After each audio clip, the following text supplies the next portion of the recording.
As for our show tonight, it does begin, as mentioned, with this special coverage of the high-stakes precedent that Donald Trump is about to break tonight. Will it be a breakthrough or a risky disappointment? We are 3 hours away from Donald Trump sitting down with Kim Jong-un. This is the first in-person meeting ever between an American president and a North Korean leader. The stakes involve North Korea's nuclear ambitions as well as negotiations with this notoriously mercurial leader. And after all the bluster and the tweets, we can tell you this. Tonight is the time when these two men have to stop talking trash at a distance and have to start getting real.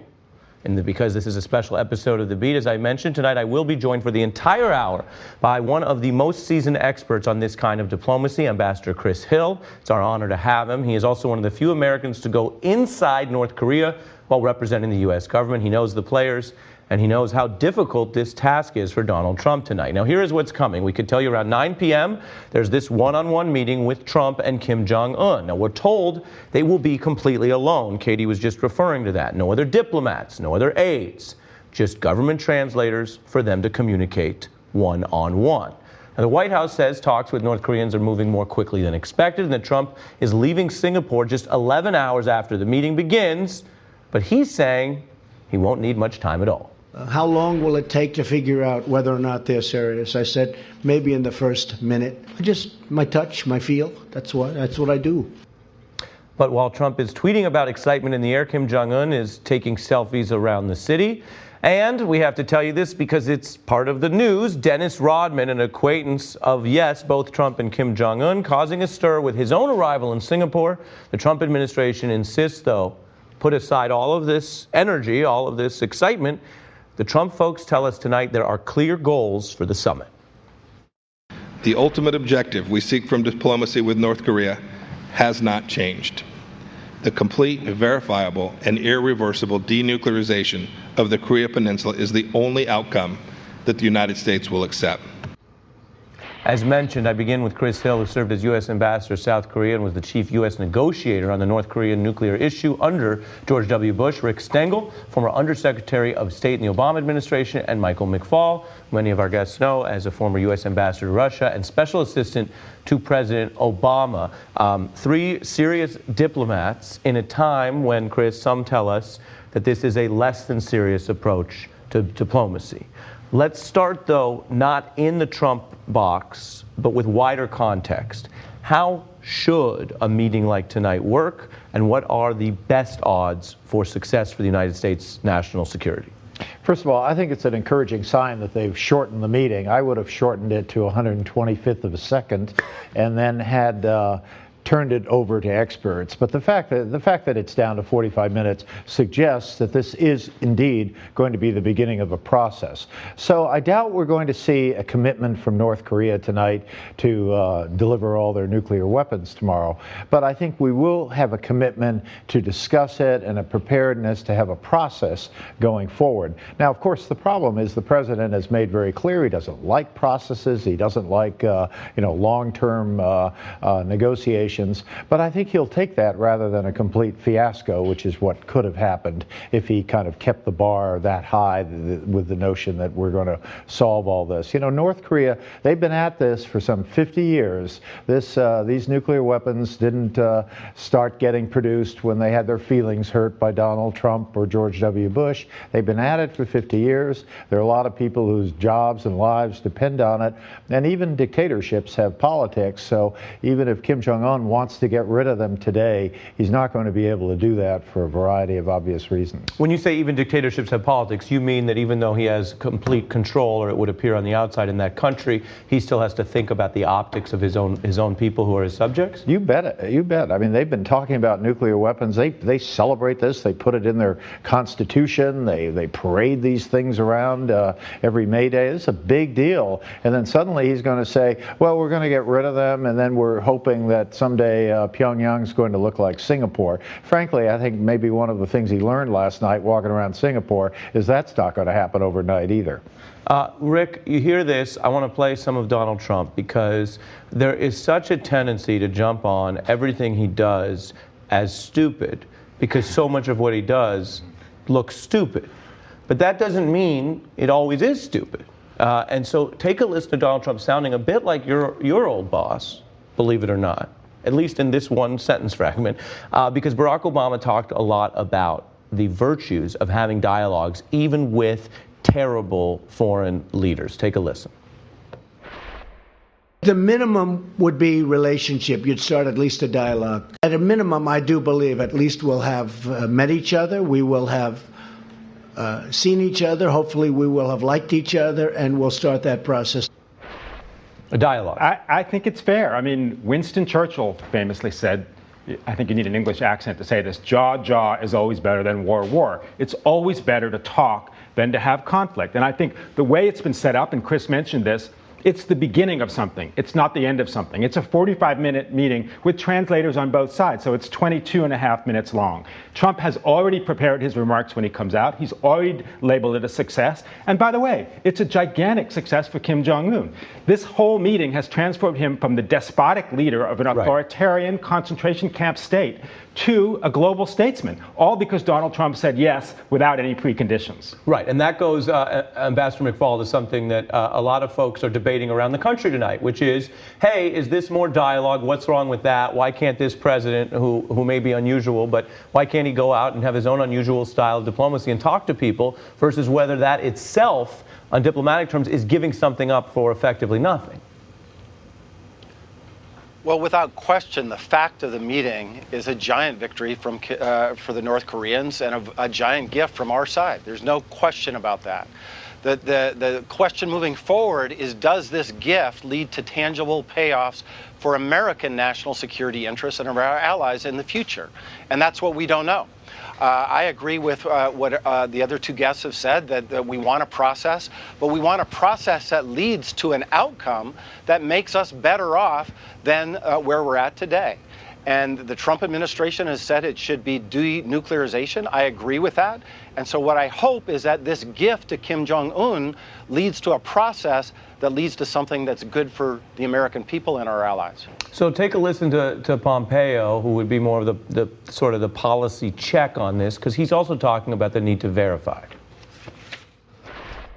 The United States has been fooled before. There's no doubt about it. Many presidents previously have signed off on pieces of paper only to find that the North Koreans either didn't promise what we thought they had or actually reneged on their promises. We are going to ensure that we set up a system sufficiently robust that we're able to verify these outcomes. That's what's been missed before.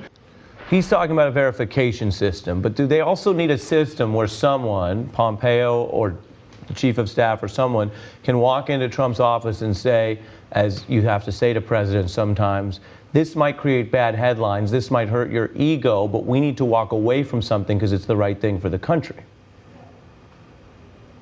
That's to me? That's to you. Yes, of course. Absolutely. You have to do that in all negotiations. President Obama had to do that in his negotiations with President Medvedev over the New START treaty, when at a very late hour they wanted to insert some constraints on missile defense, and he had to say no, and we had to postpone the negotiations. And I suspect that will happen multiple times in this negotiation, because this is the hardest negotiation over nuclear weapons that one could ask to try to do. I think it will last years, if not longer, and therefore you have to be able to do that. I want you all to stay with me and also add into our conversation another expert. Patricia Kim is a fellow at the Council on Foreign Relations who specializes in East Asian security. If you've been listening to this conversation and you look at this again, with or apart from the fact that Donald Trump is president, what is the best outcome tonight? Well, I think the best outcome is if we can get North Korea to commit to language to give up its nuclear weapons. So far, Kim Jong-un has only committed to denuclearizing the Korean peninsula, which is, a different thing from actually dismantling his own nuclear weapons. So I think the best case outcome from this scenario is, from the summit, is if President Trump can get Kim Jong-un to commit to give up his own nuclear weapons program, commit to a specific timeline, and agree to allow in inspectors to engage in intrusive inspections to make sure that they're actually following through on their commitments. The president also took some media bait, if you want to call it that, on a recent query. Take a listen. If you do invite him to the White House, or to the United States, would it be here at the White House or at Mar-a-Lago? Maybe we'll start with the White House. What do you think? Would Kim Jong-un be psyched if this led to a White House visit? Absolutely. I think Kim Jong-un's desire is to have legitimacy in the eyes of in the eyes of the world. He wants to ensure that he's in power for many decades to come, and securing a visit to the United States would absolutely be a step in securing this legitimacy that he craves. And Rick, let me read a little bit from the New York Times, which talks about ending North Korea's nuclear program is the most challenging case of nuclear disarmament in history. And the reasons they give is that there's already 141 sites that are devoted to some type of what they call WMD style material, 20 to 60 nuclear weapons potentially. Of course, this is all, guesstimations we should mention.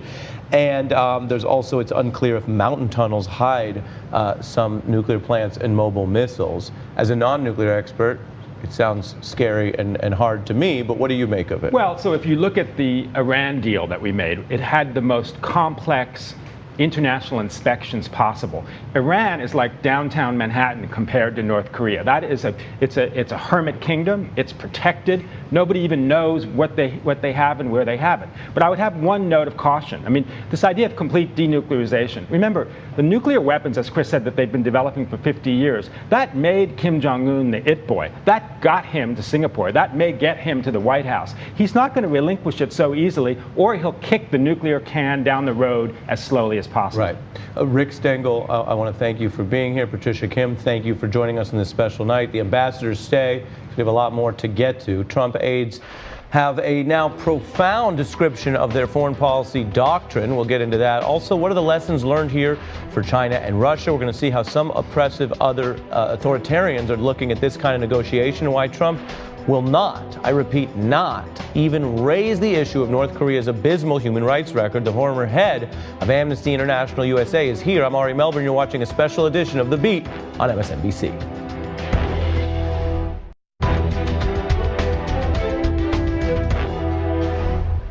Donald Trump, Kim Jong-un, and this, quote, madman theory of diplomacy, which has a lot of people asking who's playing who. Last year, this was how Donald Trump talked about him. Rocket Man is on a suicide mission for himself and for his regime. They will be met with fire and fury like the world has never seen. Look, it was very, very nasty, with Little Rocket Man and with the buttons and, the button's bigger. Little Rocket Man, he is a sick puppy. Little Rocket Man, sick puppy. Now Trump calls him honorable. Now, who exactly is Kim Jong-un? Well, he went to an elite Swiss boarding school under an assumed name. Teachers and classmates describe a distracted and sometimes even violent child who did not do well in school. One source told Axios he was gluttonous, prone to fits of anger and swaggering around his classmates who demanded slavish loyalty from other children in his wake.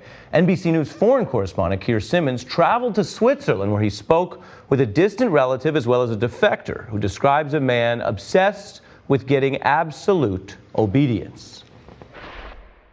His father was the one who influenced him the most, he says. He saw absolute obedience, kneeling in front of his father. Now Kim Jong-un is forcing all the officials to do exactly the same. Now, a teacher from that school who says Kim was his student also relays that he was a typical teenage boy obsessed with basketball. He always looked like a pro in his NBA clothes.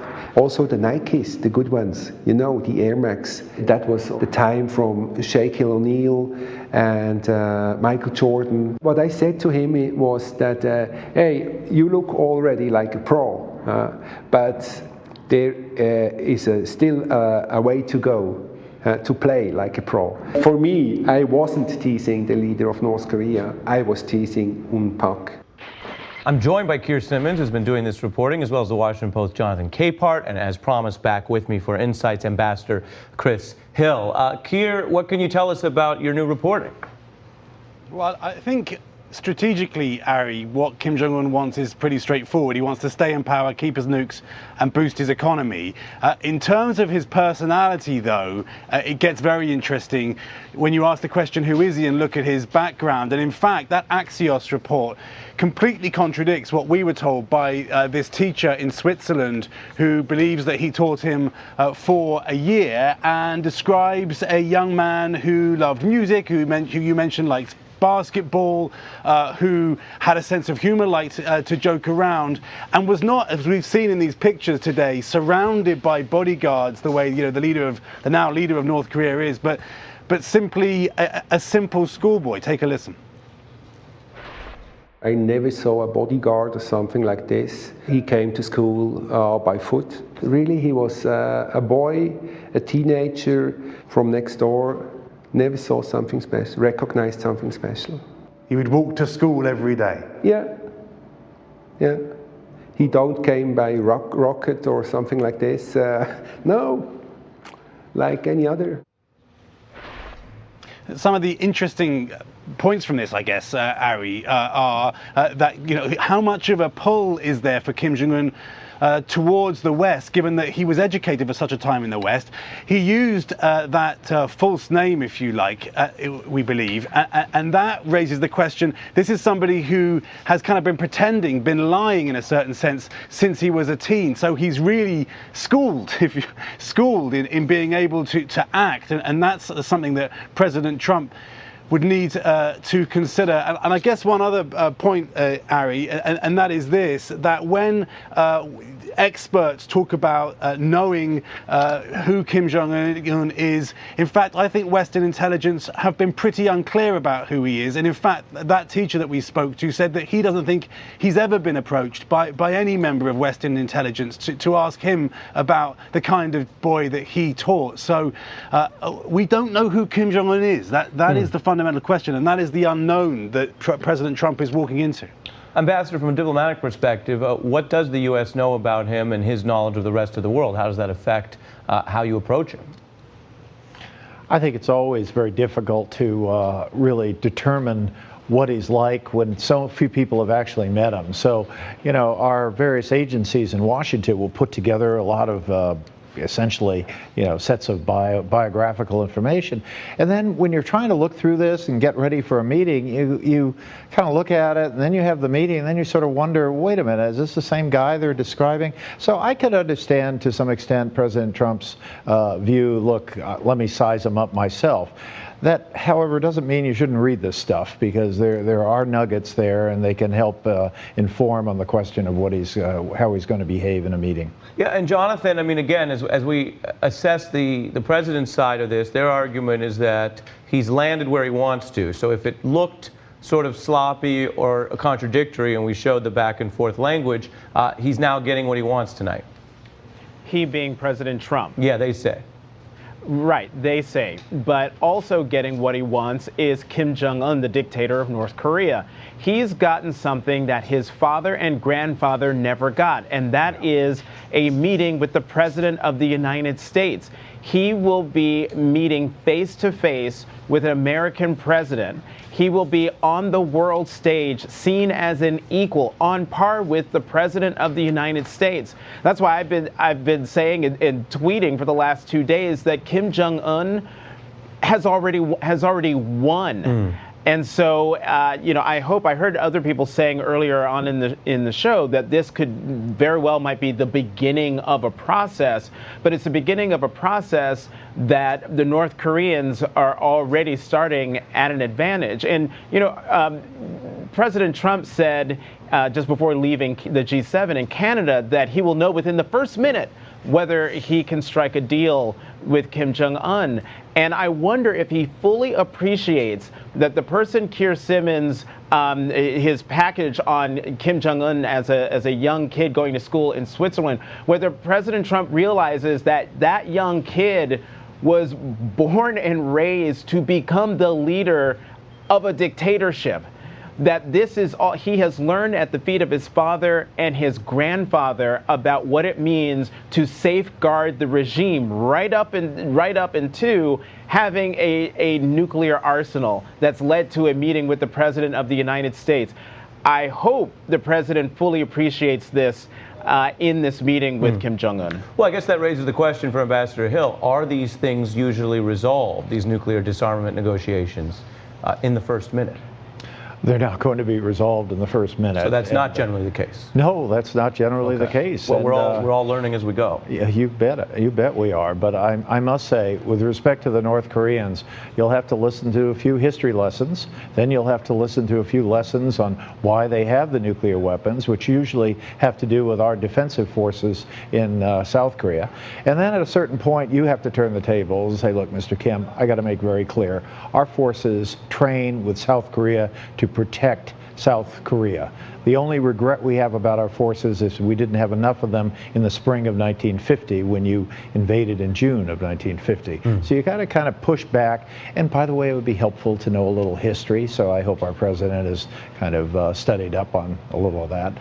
And then you say, look, this is what we need out of this. We need a commitment from you, a commitment to move ahead and to get rid of these weapons, because we have a lot of options for dealing with these weapons, but we don't have the option to walk away from this problem. This is a big problem for us. So let's see what we can do. Something on that sort of line. Right, on that level of context. Ambassador Hill, thank you. Stay with me. Jonathan Capehart and Keir Simmons, thank you for joining us and sharing some of your reporting. Now, up ahead on the beat, Vladimir Putin says he's also ready to talk with Trump.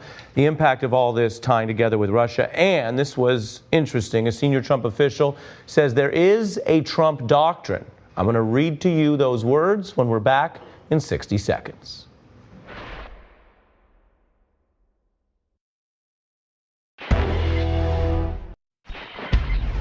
The other top story tonight, the gut instincts driving Donald Trump's approach, according to his own aides, and what it means for American foreign policy. Now, this is interesting. Today, a senior White House official telling the foreign policy writer Jeffrey Goldberg at The Atlantic, the Trump doctrine is we're America, B. That's the Trump doctrine.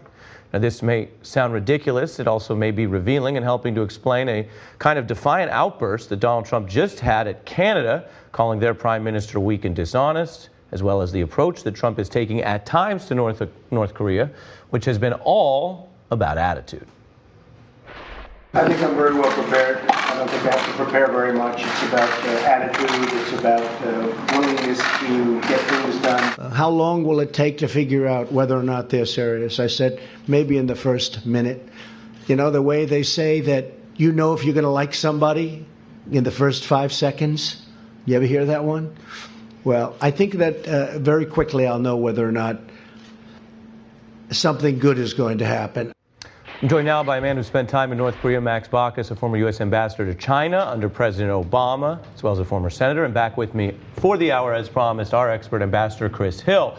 Ambassador Baucus, thank you for being here. Is this real? Does that sound to you like something that any White House advisor would say? And do you think there's any substantive content to that description of a Trump doctrine?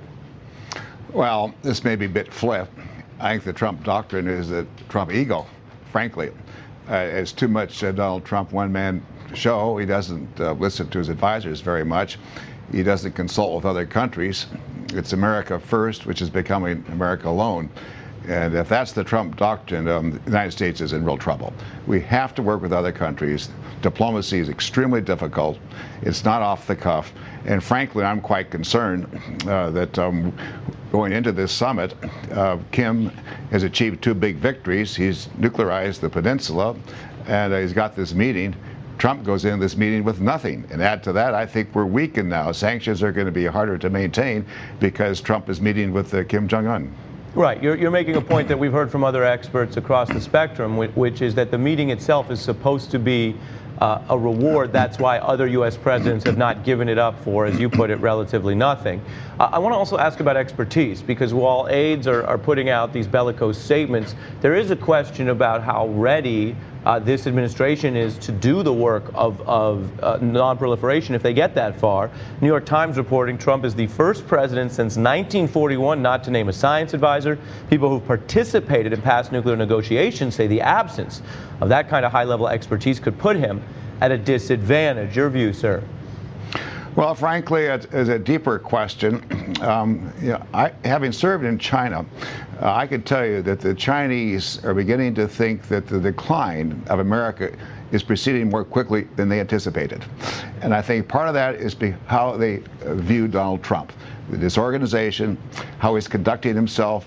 The G7 is just an example. He's just a person who lies, he contradicts himself, and the Chinese just see this disorganization, this dysfunctional government, and I think that's a real problem. I don't know that Trump's going to get much out of Singapore. There'd be a nice sounding photo op, nice statement, and then we'll see. And all this comes down to trust. It comes down to verification. I don't know that Kim's going to trust Trump because Trump changes his mind all the time.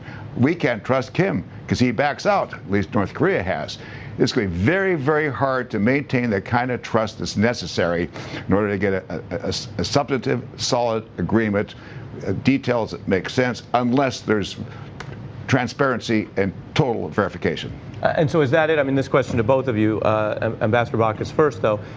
What does that success look like? What does that verification look like?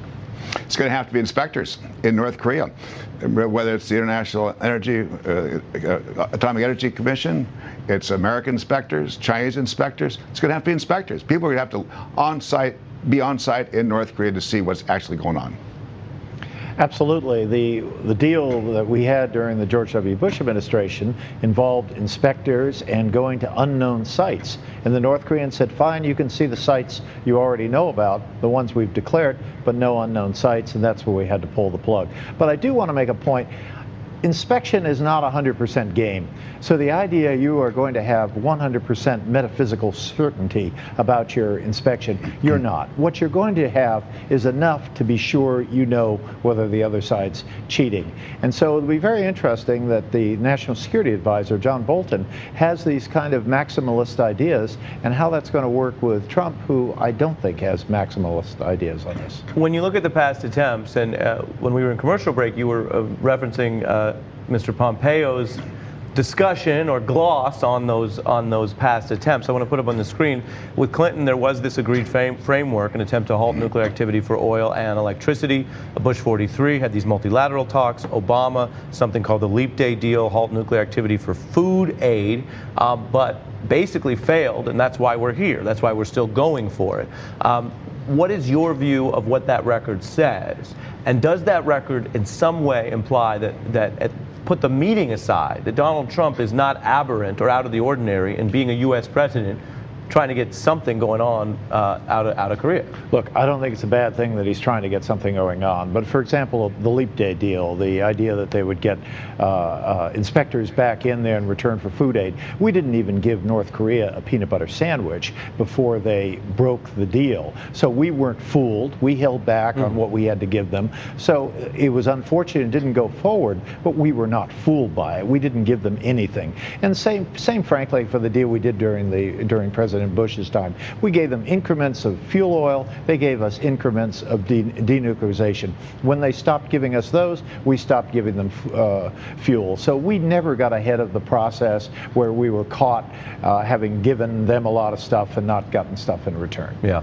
Well, Chris, stay with me. Ambassador Baucus, thanks for your expertise tonight. Still ahead, there is something that Donald Trump apparently won't bring up, and it's very important. North Korea's human rights atrocities. I have the former head of Amnesty International USA as part of our special coverage, and what the Kremlin is thinking as Trump tosses allies aside and pushes forward with this meeting.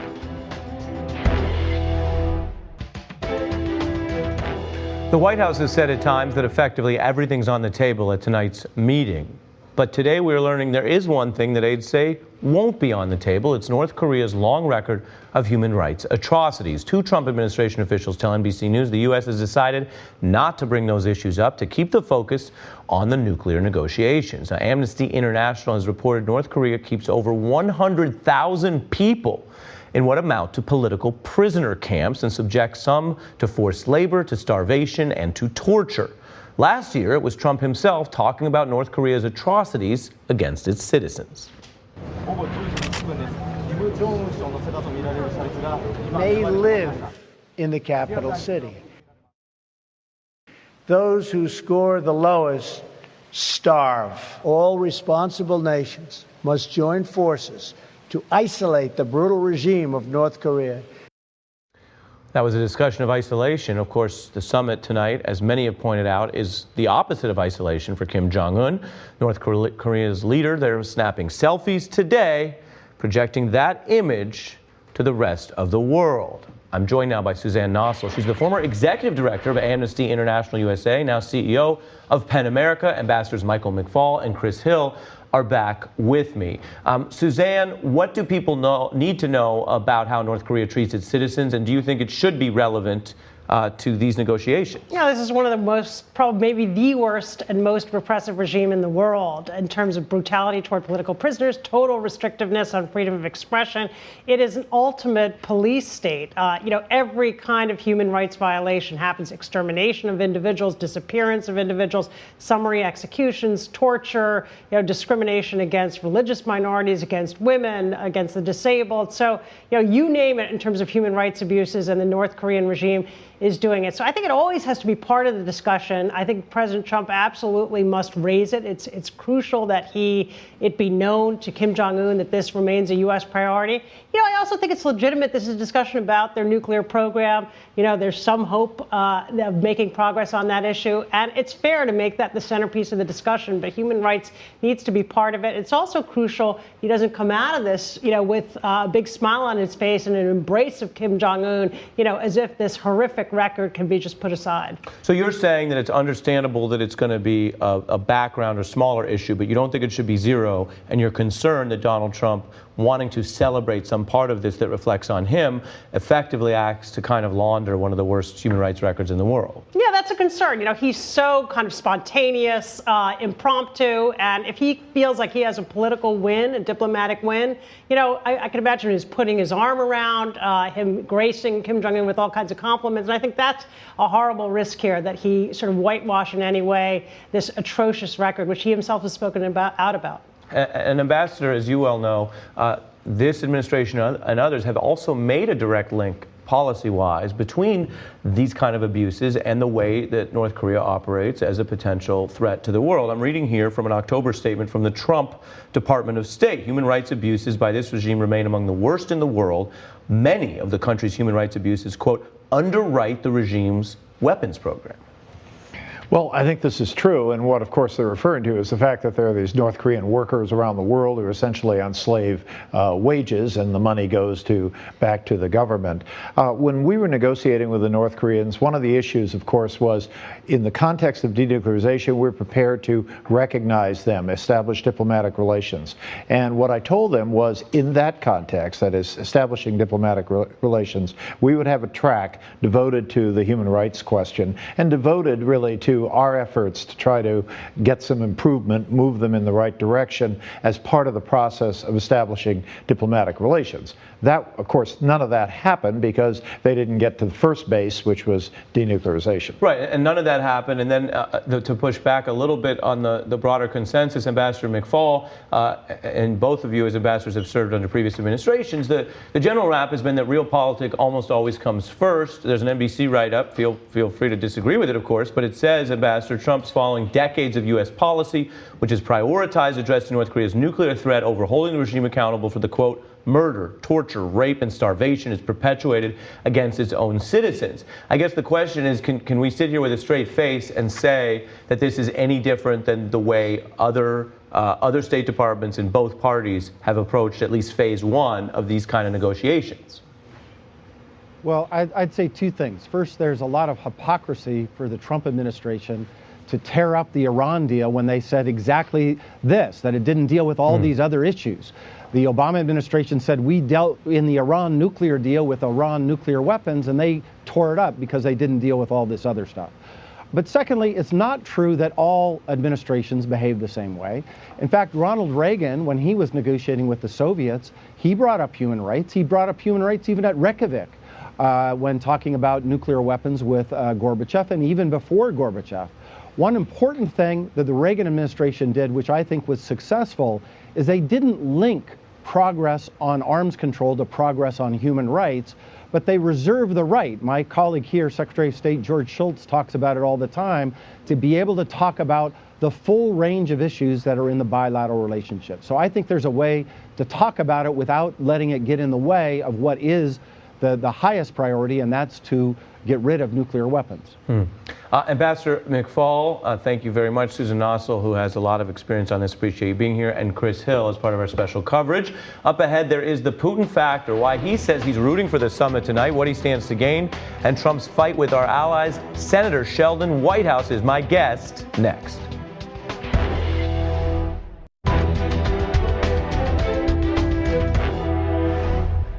Vladimir Putin's not in Singapore tonight, but much talk about what he's up to because he says Russia wants to make sure the summit is a success, vowing to contribute to the success of the meeting in every possible way. Russia's foreign minister inviting Kim Jong-un to visit, passing on Putin's wishes in May. And now, well, he's welcoming his own potential Trump summit as soon as the American side is ready. The U.S. ambassador to Russia has been working for months to arrange a face-to-face meeting. Trump attacking America's key allies this weekend, slamming the Canadian prime minister as dishonest and weak. His former policy advisor calling Trump in return a pathetic little man-child. German Chancellor Angela Merkel calling Trump's G7 message both sobering and depressing. And despite beefing with our allies, Trump was apparently missing Putin, wanting Russia back in the G8. This is one leader Trump has refused to criticize. This used to be the G8, not the G7. And something happened a while ago where Russia is no longer in. I think it would be an asset to have Russia back. I had a call with President Putin and congratulated him on the victory, his electoral victory. I respect Putin. He's a strong leader, I can tell you that. Putin says very nice things about me. I think that's very nice. And I'm joined by Democratic Senator Sheldon Whitehouse of Rhode Island. Thanks for being here on a very big night. Your view of how Russia figures into all this.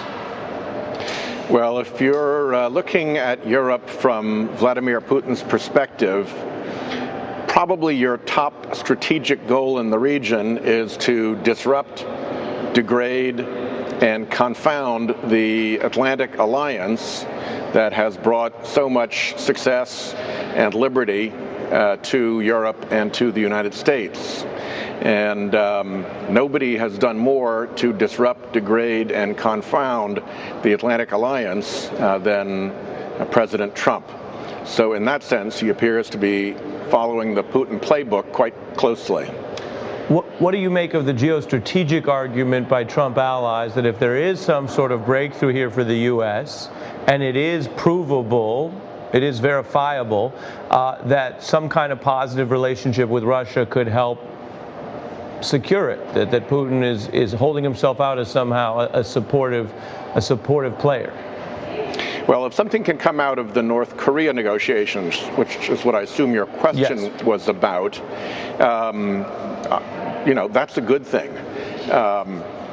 Given the short amount of time that Kim Jong-un and President Trump are going to spend together, given the lowering of expectations by the president going in, given Kim Jong-un's nature and North Korea's situation, I think the likelihood that anything big emerges from this is fairly small.